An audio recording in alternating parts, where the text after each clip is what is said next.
you're not going to accomplish your goals. You are going to fail. I give it a week, maybe a month. After that, you'll forget all about it. You'll regret the fact that you didn't hold true to your goal, but you failed. You'll get over it. You've done it multiple times.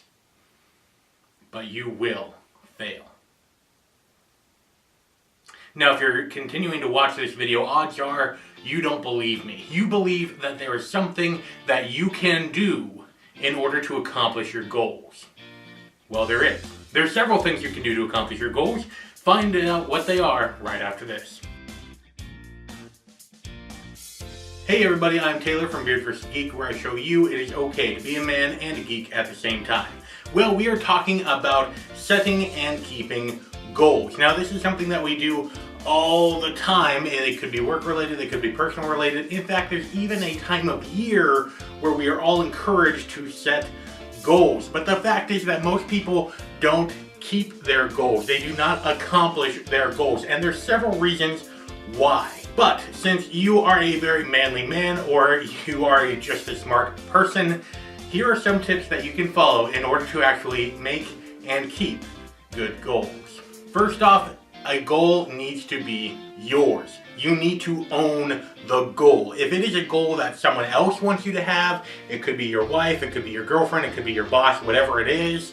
If you don't want the goal, if it is not your goal, chances are low that you're actually going to complete it. You are not going to feel encouraged to go out and accomplish that goal. But if that goal comes from you, the odds of you actually succeeding and doing it increase. Secondly, whatever the goal is, make it realistic. I'm not going to drop 200 pounds in a month, so I'm not going to make that goal. I mean, come on. Even if I wanted to, there is no freaking way unless there's a lot of money involved and maybe a shady Mexican surgeon.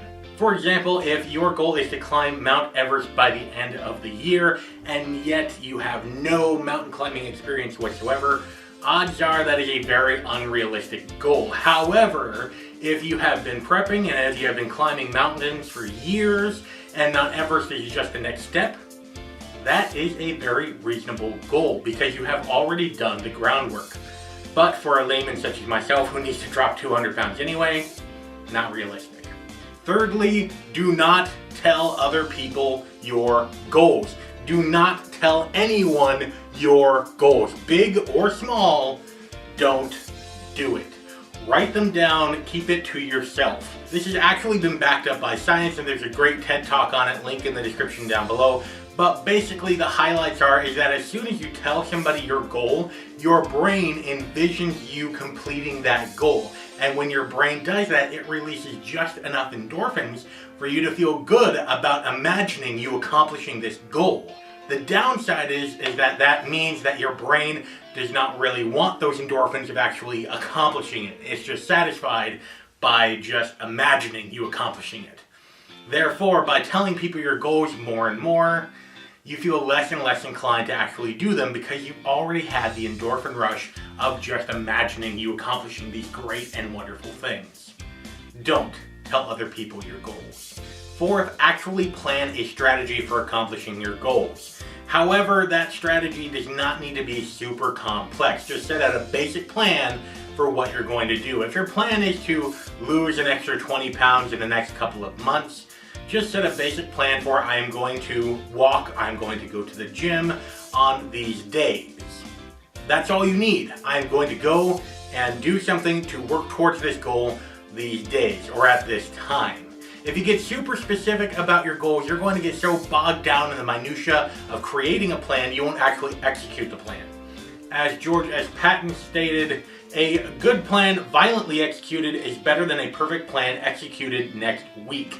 Of course, General Patton wasn't exactly an amazing general, but he was pretty effective when he had that basic plan. Then start doing it, and you can adjust your plan, and you can battle from there.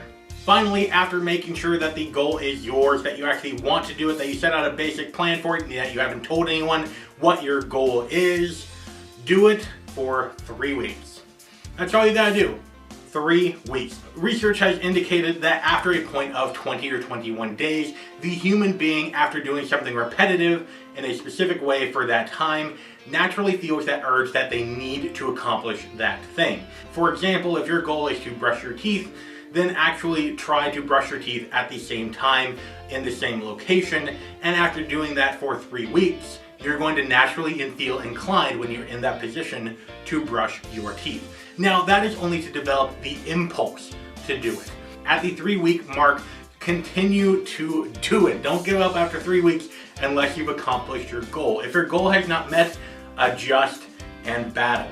There's a reason why Alcoholics Anonymous has a 12-step program. You don't just go from an alcoholic to completely sober for 10 years overnight. It takes steps, it takes planning, it takes encouragement, and if you follow these steps that I've laid out for you, you have a much better chance of accomplishing your goal, whatever it is. And if you want to continue to be a better person, go ahead and click that subscribe button, because every week I talk to you about how it's okay to be a man and a geek at the same time. For more tips on how to be a better man, go ahead and click this video right here, or you can click this video right here for some awesome manliness and geekiness. Because after all, if the women don't find you manly, they should at least find you geeky. And until next time, beard on, bro.